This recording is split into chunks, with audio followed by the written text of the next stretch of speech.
우리들이 잘 알고 있는 바와 같이 사도 바울이 회심하는 장면을 담고 있는 사도행전의 내용입니다. 9장 속에 포함되어 있습니다. 또 9장 속에는 사도 베드로가 표적을 보이는 장면도 기록되어 있습니다. 예수님은 왜 12제자를 양육하셨는데 그 가운데 유다는 제 갈 길로 갔고, 그리고 그 외에 오늘 말씀에서 우리가 같이 읽었습니다만 사울이라고 하는 유대인 청년을 다시 사도로 부르셨을까, 그런 생각을 한번 해볼 때가 있었습니다. 여러분들도 아마 그런 생각을 가질 때가 있을 겁니다. 오늘도 그런 생각을 해보시기 바랍니다. 왜 예수님은 사도들이, 사도행전에 보면은 1장에 보면은 이미 마띠아라고 하는 11사도가 제비 뽑아서 채운 한 분의 마띠아라고 하는 사도가 있습니다. 그런데 오늘 9장에서는 예수님이 친히 성령의 역사를 통해서 사울이라고 하는 청년을 사도로 세우시는 일을 진행하십니다. 왜 그렇게 하셔야 하는가? 오늘 말씀에서 그것을 우리는 찾아야 합니다.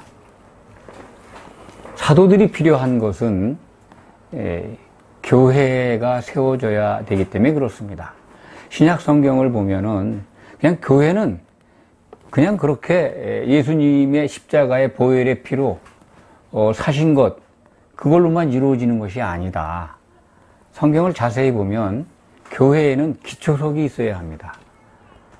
반석 쪼가리라고 그러죠. 반석이 되시는 예수님이 이 쪼가리로서 내보내는, 보냄을 받은 예수님의 분신들이 필요합니다.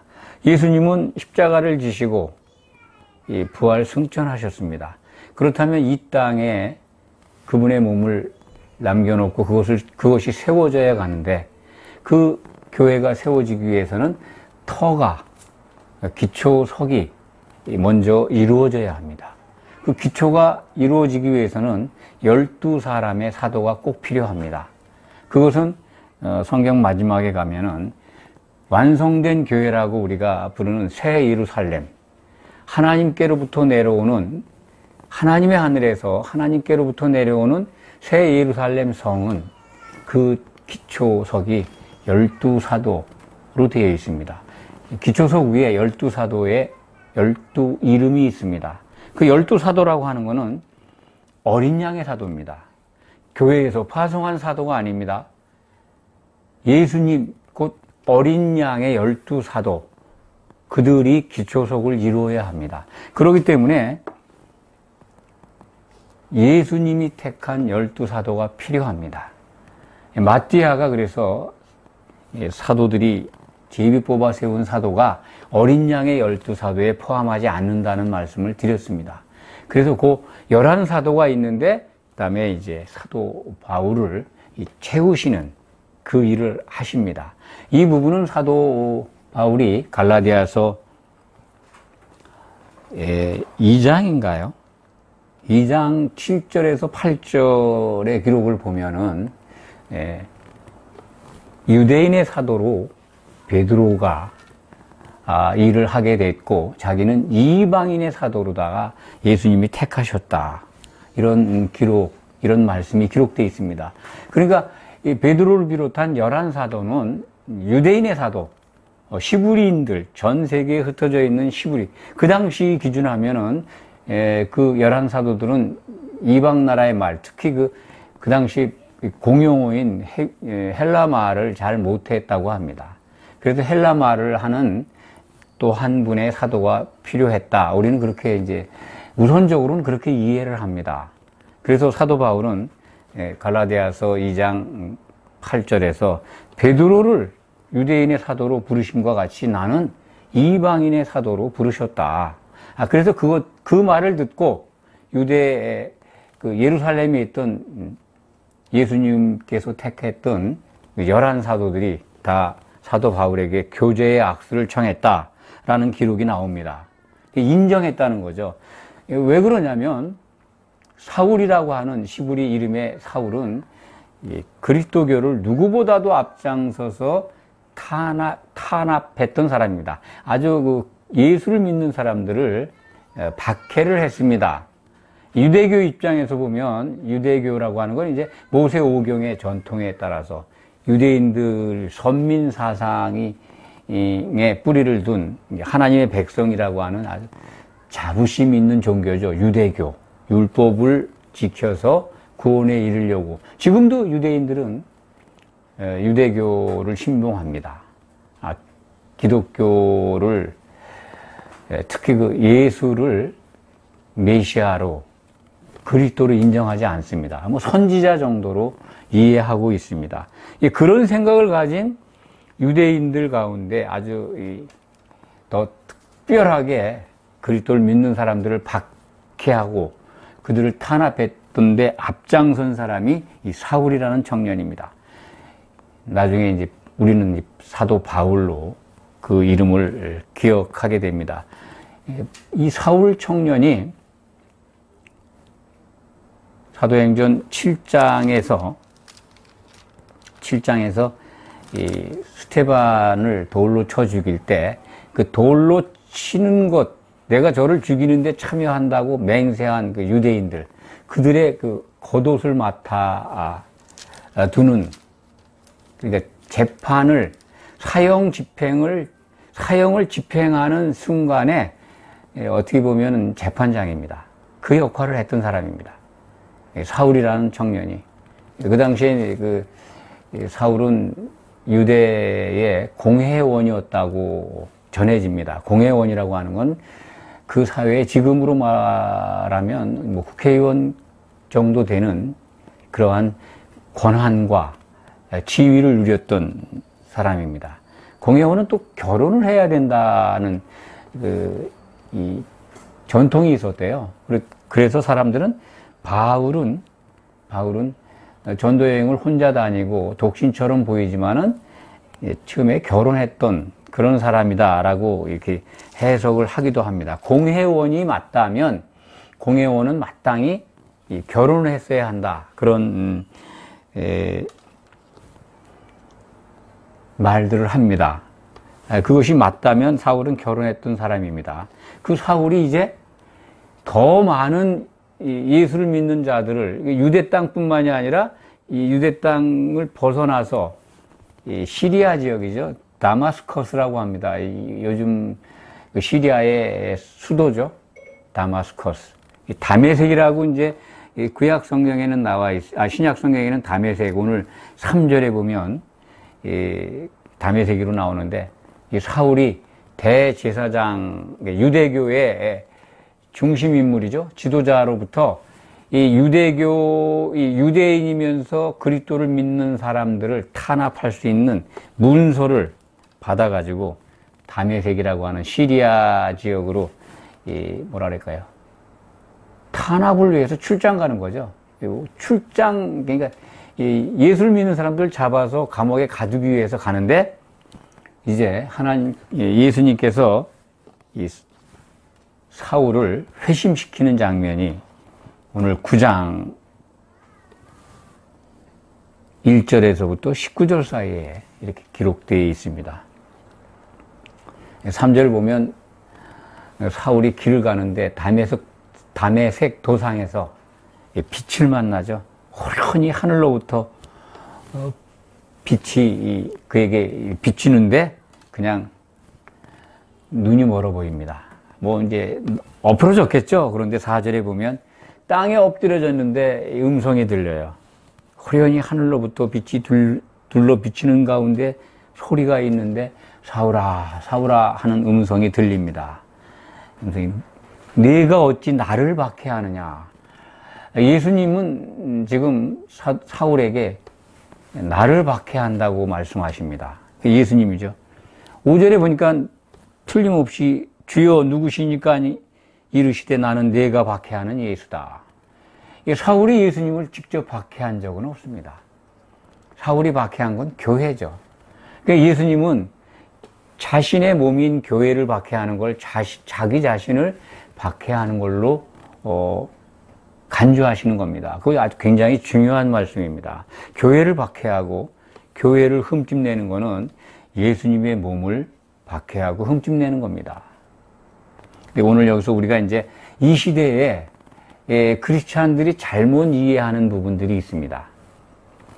오해가 많은 부분이 있는데요. 여기 지금 바울에게 나타나신 음성을 들려주신 이 부분을 참 기독교가 너무 아주 넓게 해석하고 누구나 다 이런 걸 들을 수 있다라고 생각을 하고 성도들에게 그런 가능성을 일러줍니다. 물론 가능성이 있을 수 있다고 봅니다. 그런데 사도에게 역사하신 주님의 내용, 어떤 이런 모습과 우리 이 사도들을 통해서 우리에게 성경을 주신 다음에 하나님이 성도들에게 다가오는 과정, 그런 통로는 다릅니다. 그러니까 누구든지 기도하고 매달리면 주님의 음성을 들을 수 있다. 그렇게 간주하고 그렇게 생각하는 것이 관상기도의 뿌리입니다.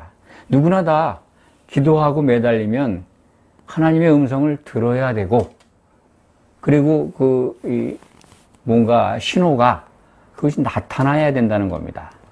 표적이 나타나고 능력이 나타나야 된다고 하는 것. 신사도 운동이라고 들어보셨습니까? 그것을 주장하는 사람들, 또 관상기도에 빠진 사람들이요, 대개 기도를 하고 그러면 은사, 예언의 은사도 받아야 되고 능력도 나타나야 된다라고 생각을 합니다.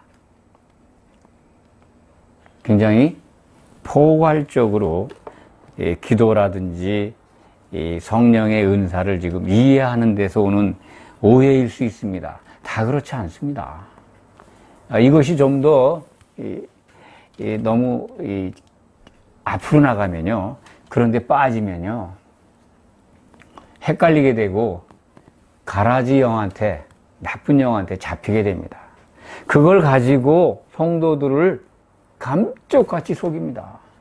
하나님의 음성인 것처럼 응답을 해요. 그 소리를 들어요.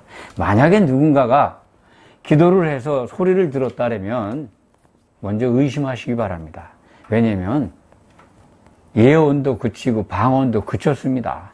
하나님이 우리에게 말씀하시고자 하시는 것, 그것은 성경 속에서 찾을 수 있습니다. 듣고 싶은 음성이 있다면 성경을 통해서 받으시면 됩니다. 성경 외적인 것, 직접 하나님과 접근해서 음성을 듣고 뭔가 교통을 한다? 먼저 의심하시기 바랍니다. 사도 바울은 고린도전서 12장인가요? 예언의 은사를 받은 사람들의 예언하는 때는 반드시 다른 사람들이 그 예언을 잘 듣고 분별하라고 명령하고 있습니다. 가짜가 있을 수 있다는 겁니다. 그 당시에도. 이제 예언이 그치고 방언도 그쳤는데 직접 예언을 듣고 음성을 들으려고 한다면 정말 속이는 영한테 잡힐 수 있습니다. 그래서 오늘 말씀을 통해 이게 뭐 사울아 사울아 내가 어찌 나를 박해하느냐. 예수님이 이렇게 지금 바울이 지금 엎드려서 기도했을 거 아닙니까? 갑자기 빛이 내리쬐가지고 그냥 뭐 눈도 멀어졌어요. 그러니까 뭐 매달리는 게 어디 있겠습니까? 그 사람이 하나님을 안 믿은 것도 아니고 하나님을, 유대교를 너무 지나치게 믿었던 사람인데 기도했겠죠. 그러니까 기도하면 이런 응답을 받고 주님이 나타나신다고 하는 것, 성경을 통해서 이걸 적용한다면 그럴듯하잖아요. 그런데 다른 걸 보시기 바랍니다. 우리에게 주시고자 하는 하나님의 말씀이나 예언은 다 주셨다는 거예요. 요한계시록을 통해서 우리는 다 받았습니다. 하나님과 교통하고 대화하고 싶습니까? 성경을 통해서 만나시기 바랍니다. 성경을 통해서 하나님은 끊임없이 우리에게 필요한 양식을 공급해 줍니다. 그 외적인 걸 또 찾는다. 또 다른 예언을 찾고 또 다른 능력을 만나야 되고 표적을 만나야 된다. 물론 병도 나을 수가 있습니다. 그건 성령이 주시는 은사입니다. 음성도 들을 수 있습니다. 특별한 어떤 이 성도에게 성령을 통해서 은사를 주실 수 있지만은 그런 것들에 빠지면 성경적이지 않은 그런 교훈에 빠지게 되고 결국 그것은 그 뒤에 사람을 속이는 아주 인간의 논리라든지 이 기독교 전통에 숨어 있는 더러운 영이 주는 것에 빠져서 굉장히 혼란스러워지고 결국은 잘못하면 실족하게 됩니다. 복음에서 벗어나서 그리스도의 몸인 교회에 덕을 세우지 못하고 오히려 교회에 흠집을 내게 됩니다. 그런 분들이 많습니다. 예언받았다, 능력 행한다 하는데 그리스도의 교회에 덕을 세우는 게 아니라 자기에게 덕을 세우고 교회의 회방꾼이 돼버렸어요. 그래서 이단으로 배척을 받게 되고 문제를 일으키고 분란을 일으키고 분쟁이 일어납니다. 성경적이지 않은 건 아주 냉철하게 바라보시기 바랍니다. 오늘 사도행전 9장에도 그런 요소들이 있어서 여러분들에게 당부를 드립니다. 이 사도 바울이 박해자로서 탄압자로서 시리아 다마스커스 다메섹으로 공문을 가지고 이렇게 가다가 길에서 엎어졌습니다. 주님의 음성을 들었습니다. 나는 네가 박해하는 예수다. 그래서 너는 일어나서 시내로 들어가서 어느 곳에 가 있어라. 그렇게 말씀하십니다. 다메섹 시내로 들어갔죠. 네게 누군가가 와서 네게 이를 자가 있다라고 말씀을 하시는데 그 다음에 다메섹이라고 하는 곳에 유대인 가운데 예수를 신실하게 믿는 사람이 있었어요. 아나니아라고 하는 분인데 이분은 여기에만 등장합니다. 서리 집사라는 직분도 없습니다. 그냥 성도, 예수님께서 사용하시는 성도입니다. 그분에게 주님이 나타나셔서 일러줍니다. 그분이 아나니아라는 사람이 기도 중에 기도 중에 있었다고 봅니다. 환상 중에 아나니아에게 나타나셔서 이 집가라고 하는데 유다의 집 거리가 집가라고 하는 거리라는데 동네 이름이겠죠. 다메섹에 있는 마을 이름에 거기에 이 유다의 집에 사울이라는 사람이 지금 기도하는 중이다. 그러니까 사울에게도 나타나신 예수님이 환상 중에 아나니아에게도 동시에 나타나서 사도 바울에게 가도록 유도를 합니다. 그러니까 이런 부분들, 이 아나니아에게 나타나 환상 중에 나타나 말씀을 하시고 인도하신 이런 부분, 바울에게 음성을 들려주시고 이렇게 어떻게 하라고 일러주신 이런 부분들이 이 시대에도 이러한 표적을 기도 가운데 이러한 음성을 들어야 된다라고 부추기는 그런 사람들이 많이 있습니다. 되게 이런 것들을 성도들이 좋아해요. 그래서 많이 몰려갑니다. 음성을 듣는데 능력이 나타난데 병이 고쳐진대 사도 바울처럼 눈이 멀었다가 눈도 떠지고 여러 가지 표적들이 나타나고 그래야 된대. 그래서 그런 교회들이 매우 부흥하고 많은 사람들이 몰려다니는데 결과는 두고 볼 일이지만은 성경적이지가 않습니다. 그런 거에 미혹되지 않기를 다시 한번 당부드립니다. 우리에게 주신 하나님의 말씀은 매우 논리적입니다. 그래서 신약 성경에 어디 한 군데 이렇게 기록되어 있는 말씀을 소홀히 하면 안 됩니다. 율법과 선지자는 요한 때까지라고 하는 예수님의 말씀을 기억하시고 또 사도 바울이 우리에게 고린도 전서 13장에서 일러준 예언과 방언이 그칠 날이 온다 라고 하는 말씀, 그리고 요한계시록에 가서 마지막 예언서에 여기에 더하거나 빼지도 말아라 하는 것, 그것을 잘 받아들이신다면 이 시대에 막 예언을 받아야 되고 뭔가를 또 해야 된다? 그건 좀 이상한 겁니다. 성령을 하나 되게 하시기 위해서 이제 우리들에게 역사합니다. 그런 은사 가운데 뭔가 주신다면 서두에 말씀드린 대로 교회를 올바로 세우시기 위해서 주시는 겁니다. 교회에 덕이 되지 않는다면 그러한 표적과 기적 따라다니지 않으셔도 됩니다. 예수님의 몸에 도움이 되고 유익하고 그렇지 않고 오히려 분란이 일어나고 흠이 된다면 그런 것 쳐다보지 말고 얼른 돌이키시기 바랍니다. 사도 바울은 아나니아가 와서 안수 기도함으로 눈이 떠집니다. 뭐 사흘 동안 먹지도 못하고 뭐 일어서지도 못하고 참 얼마나 눈이 안 보인다면 얼마나 답답한지 아십니까? 제가 이제 눈을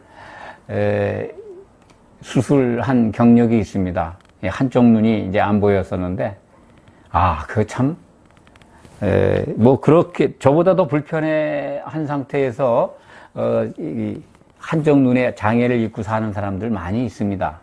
수술도 안 되는 분들도 있고 두 눈 다 이렇게 실명해 가는 분들도 많이 있는데 참 눈이 안 보인다는 게 얼마나 불편한 것인가. 아주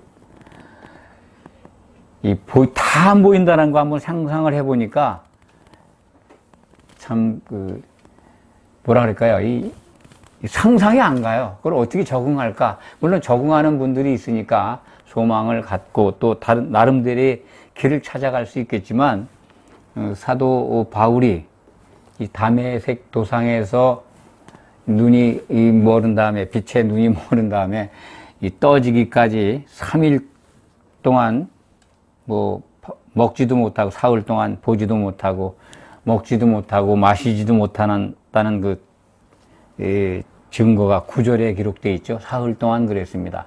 아나니아라는 무명의 성도가 와서 주님의 명령을 받고 와서 안수해서 눈이 떠지고 그러면서 이제 성령에 잠기게 됩니다.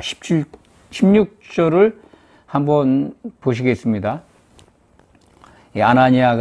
아나니아에게 예수님이 하신 말씀입니다. 그가 내 이름을 위하여 얼마나 고난을 받아야 할 것을 내가 그에게 보이리라. 이 말씀을 왜 하시냐면 아나니아가 그 사울이요? 그 사람 예루살렘에서도 우리 주님을 믿는 이 성도들을 누구보다도 앞장서서 탄압을 했고 많은 해를 끼쳤는데 그리고 이번에 뭐 다메섹으로 뭐 공문 받아가지고 온다는데 그 사람을 가서 어떻게 하라뇨? 그러니까 15절에 가라 이거예요. 이 사람은 내 이름을 위하여 이방인과 임금들과 이스라엘 자손들에게 전하기 위하여 택한 나의 그릇이다. 16절에 내 이름을 위하여 얼마나 고난을 받아야 할 것인가를 내가 그에게 보이리라. 이 말씀대로 사도 바울이 얼마나 고난을 받습니까?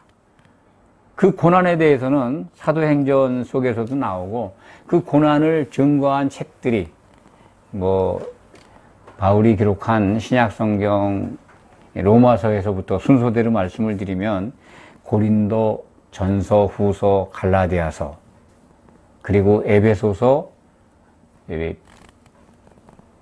빌립보서, 골로새서, 빌레몬서, 시브리서 또 거의 많은 사람들이 아니라고 그러는데 요즘에는 바울 저작설에 다 의견이 모아지는 것 같습니다. 시브리서까지 그리고 디모데 전후서, 디도서 이렇게 신약성경의 상당 부분을 3분의 2 정도 되는 부분을 사도 바울을 통해서 우리에게 하나님이 주셨습니다. 이것이 바로 사도들을 택한 목적입니다. 오늘 뒤에 이제 바울 사도에 대한 이야기뿐만 아니라 이방인의 사도인 바울과 더불어서 유대인의 사도로 택함을 받은 베드로, 특히 이제 이 11사도의 대표죠. 이 베드로에게 나타나는 성령의 역사가 기록되어 있습니다. 우선은 그 이방인의 사도를 지금 특별하게 부르시는 장면을 우리가 함께 은혜를 나누고 있습니다. 그 사도 바울에게 이제 성령의 부으심이 나타납니다. 18절에 보면은 이 세례를 받았다라고 하는데요. 18절 보면 이 세례를 17절 말씀을 먼저 드려야 되겠네요. 아나니아가 떠나 그 집에 들어가서 그에게 안수하여 이르되 형제 바울아 주 곧 내가 오는 길에서 나타나셨던 예수께서 나를 보내어 너로 다시 보게 하시고 성령으로 충만하게 하신다 하니 이 아나니아가 사도 바울에게 안수합니다. 무명의 성도가 아직 성령 세례를 받지 못한 그리스도교를 핍박하는 사울이라는 청년을 안수하니까 눈이 떠지고 성령에 잠기게 됩니다. 18절 말씀을 하다가 이제 앞절 설명을 안 드려서 그부터 설명을 드렸습니다. 이 성령의 세례, 여기 세례만 나오죠? 일어나서 물 세례 받은 것으로 다들 오해합니다. 이 영어 문장만 봐도 일어나면서 잠겨졌다라는 표현입니다. 그러니까 안수를 받은 순간에 바울이 눈이 떠지니까 일어나는데 그 순간에 성령에 잠겨졌다는 겁니다. 물 세례 받은 걸로 오해할 수도 있습니다.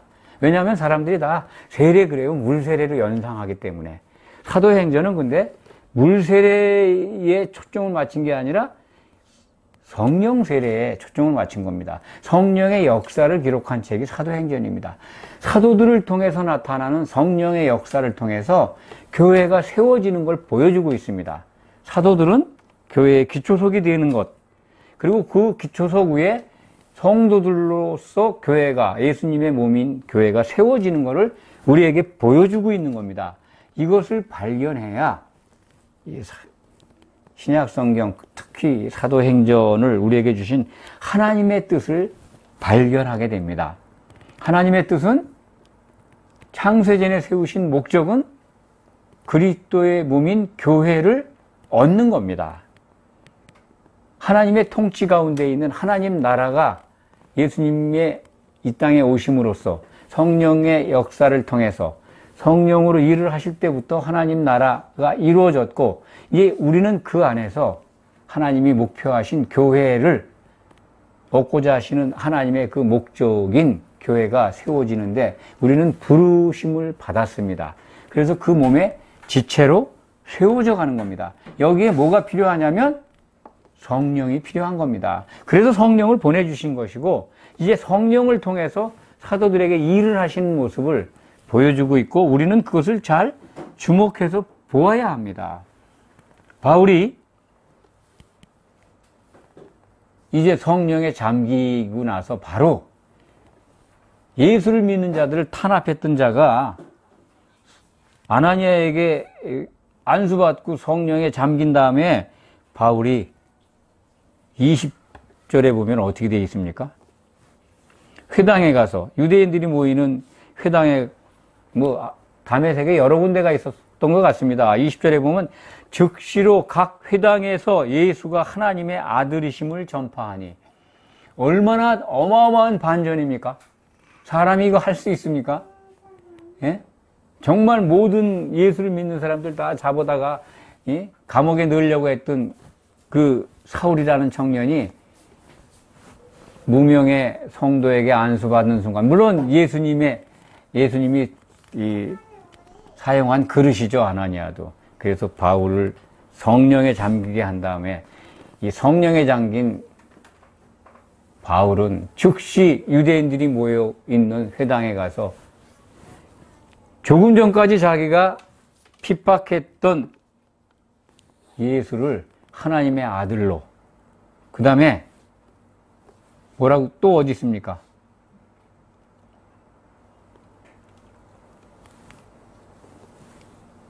예수가 그리스도라고 증거합니다. 오늘 말씀 속에 나와 있는데 읽어보시면 찾을 수 있을 겁니다. 제가 눈에 금방 안 보이네요. 예수가 하나님의 아들이심과 그가 바로 그 그리스도라고 증거합니다. 제물이 되신 대제사장이신 그리스도라는 거예요.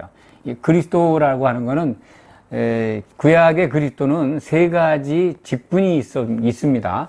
그러니까 바울이 그리스도라고 증거한 그 그리스도, 또 베드로가 마태복음 16장에서 고백한 그리스도는 그 그리스도, 곧 대제사장으로 오신, 제물로 오신 예수라는 뜻입니다. 그걸 증거한 겁니다. 그러니까 예수님은 이 대속제물, 어린 양, 6월절 어린 양으로 오신 바로 그 제물이 되신 그리스도라는 것을 증거한 겁니다. 그러니까 유대인들이 얼마나 예수를 핍박하러 온 사울이 예수가 하나님의 아들이고 그리스도라고 그러니 얼마나 황당하겠어요? 당혹했죠. 많은 유대인들이 당혹하게 됐다. 22절이 바로 그 말씀입니다. 사울은 심으로도 더더 예수를 그리스도라 증언했다. 여기 있네요. 하나님의 아들일 뿐만 아니라 예수가 그 그리스도라고 증언을 했어요. 그러니까 얼마나 유대인들이 당혹하게 됐겠습니까? 유대인들이 23절에 보면 드디어 이제 예수를 믿는 자들을 죽이는 게 아니라 예수를 탄압하러 왔던 변한 이제 갑자기 예수쟁이가 된 바울을 죽이려고 합니다. 죽이기를 공모했다라는 기록이 나오죠. 그래서 사도 바울은 제자들이 밤에 몰래, 밤일 거라고 생각을 합니다. 밤이죠. 밤에 사울을 어떤 이 광주리 같은 데다 담아서 다메섹 성 밖으로 내다 이렇게 탈출할 수 있도록 도와줍니다. 그래서 그 위기를 벗어났다 하는 것을 기록하고 있습니다. 26절에서 이 31절은 그 후의 일입니다. 바나바와 함께 예루살렘에 올라가서 사도 바울이 회심을 해서 그리스도를 증거하는 사도가 됐는데 예루살렘 교회에 있는 사도들이 믿지를 않잖아요. 그 과정에 바나바라고 하는 신실한 성도가 역할을 합니다. 그래도 유대인들이 이제 그리스도를 믿지 않는 유대인들, 유대교의 지도자들이 바울을 죽이려고 하니까 바울을 고향 터키 지역에 있는 다소로 보냅니다. 그것이 기록되어 있고 31절에 보면 매우 중요한 말씀이 기록되어 있습니다. 그리하여 온 유대와 갈릴리와 사마리아 교회가 평안하여 든든히 서가고 주를 경외함과 성령의 위로로 진행하여 수가 더 많아지니라. 이때부터 이제 교회가 성장해 가고 많은 믿는 자들이 늘어나는 초대교회의 모습을 보여주는데 중요한 거는요. 유대에도 여러 교회가 있었고 갈릴리 지역에도 교회가 있었고 사마리아에도 교회가 여러 있었는데 이것들을 다 한 교회로 표현하고 있다는 겁니다. 이 교회가 단수입니다. 여러 지역에 이런 교회들이 생겨났는데 그 하나의 교회가 편안하고 든든히 서간다. 그러니까 우리가 궁극적으로 이루어야 될 교회는 한 교회입니다. 예수님의 한 몸입니다. 성령은 한 교회를 이루시기 위해서 역사하고 계시다. 32절부터 43절까지는 이 사도 베드로, 이 유대인의 사도로 쓰임을 받는 베드로의 이 표적에 대해서 기록하고 있습니다. 그러니까 이 교회의 기초석이 되는 대표적인 이방인의 사도 바울과 유대인의 사도 베드로의 표적에 대해서, 그 행적에 대해서 9장은 동시에 우리에게 보여주고 있다. 베드로는 중풍병자를 고칩니다. 애니아라고 하는 병자가 있었는데 그를 고치고, 또 36절부터 43절은 요빠라고 하는 지역의 다비다라고 들어보셨을 겁니다. 옷 만들어서 많은 사람들을 입혔던 사람입니다. 그리스도를 믿었던 사람인데 갑자기 죽어요. 죽은 그 자를 너무나 많은 사람들이 슬퍼하고 근처에 베드로가 왔다는 걸 알고 사람을 보내서 오게 해서 다비다를 죽어있는 시체죠. 다락방에 이렇게 안친가 모셔놨나 하여튼 그런 것을 베드로가 올라가서 혼자 기도하고 해서 다비다를 살립니다. 죽은 자를 살린 표적이 오늘 사도행전 9장에 기록이 돼서 나타나 있습니다. 베드로를 통해서 성령의 충만한 은혜 가운데 있는 베드로에게 능력을 주셔서 죽은 자가 살아나는 것을 우리에게 보여주고 있습니다. 초대교회 때 사도들에게 이렇게 나타나는 성령의 은사를 이 시대에도 이런 것들을 하려고 그런 것이 나타나야 된다고, 성령이 충만한 사람이면 나타나는 것 아니냐 이렇게 생각할 수도 있지만은 그렇게 오버해서 생각하지 마시기 바랍니다. 하나님께서 예수님의 분신인 사도들을 통해서 나타나신 표적과 이 사도들의 말을 듣고 교회로 세워지는데 우리에게 나타나는 성령의 은사는 다릅니다. 동일할 수가 없습니다. 그것을 구별하지 않으면 우리들은 너무나 추상적인 믿음의 행적으로 빠져들어갈 수도 있고, 또 그런 것들이 나타나는 데 있으면 정말 이건 이 시대의 새로운 사도들 아니야? 사도로서 권능을 받은 사람들은 요즘 많이 있습니다. 신사도 운동 잘 들어보시면요, 사도적 권능을 지금도 하나님이 부어주신다고 착각하고 있어요. 성경은 어린 양의 사도는 12이라고 우리에게 증거하고 있습니다. 이 시대에 다시 사도들이 필요해서 세워서 하나님이 보내신다는 거예요. 그들에게 안수를 받고 기도를 받으면 능력을 받는다는 거예요. 그런 것이 성경에 어디 있습니까? 만들어낸 이야기들이죠. 사람들이 지어낸 것들입니다. 얼마 안 가면 그 내용이 정말 거짓인 것을 알게 될 겁니다. 성경이 그렇게 신뢰할 수 없는 말씀이 아니에요. 이 시대에도 사도들을 하나님이 또 만들어서 보낸다? 그럼 12사도 외에, 그럼 지금 이 시대에 세워지는 사도는 그럼 어느 사도들이에요? 누가 보낸 사도입니까? 교회가 파송한 사도입니까? 그게 아니잖아요.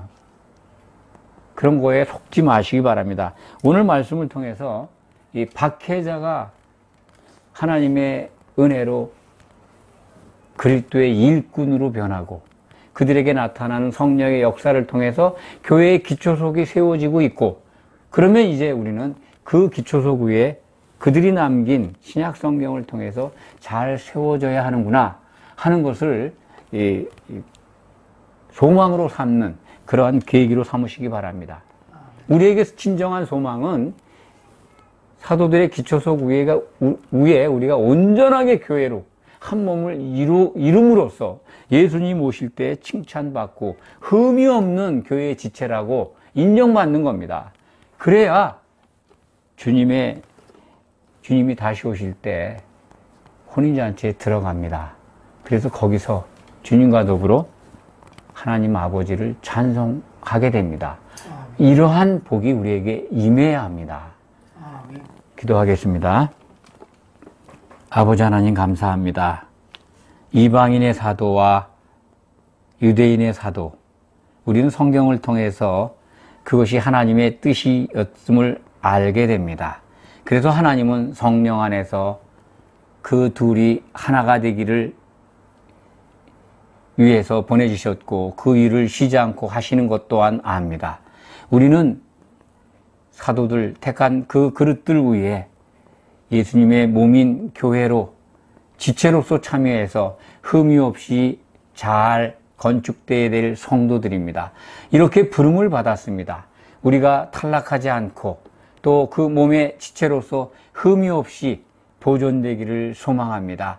성령 안에서 이것을 이루어 주시는 분을 하나님이심을 믿고 있습니다. 그래서 감사합니다. 예수 그리스도의 이름으로 간절히 기도하옵나이다. 아멘.